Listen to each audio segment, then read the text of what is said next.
Noong August 5 and 6, 2026, isinagawa ang CPD for Effective School Seminar Workshop 2026 sa Baguio Adventist Center, Baguio City.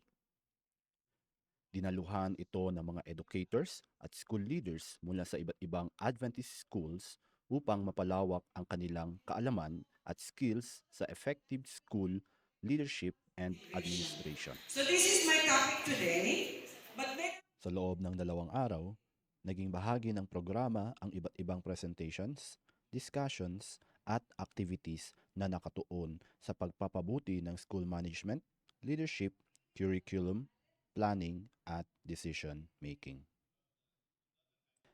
Layunin ng programa na matulungan ang mga school leaders na maging mas effective sa kanilang mga responsibilidad at patuloy na mapabuti ang kalidad ng Adventist education.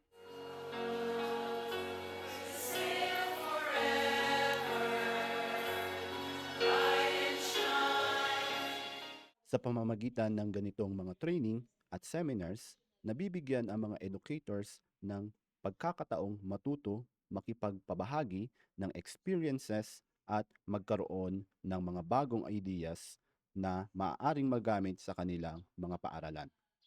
Sa pagtatapos ng 2 araw na seminar workshop, muling naipakita ang kahalagahan ng effective leadership, teamwork at commitment sa pagpapatuloy ng misyon ng Adventist education.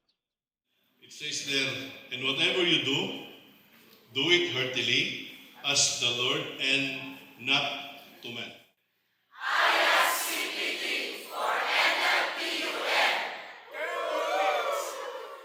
Para sa Damdamag Misyon Montañosa, ako po si Carlo Jim Lianyo, nag-uulat.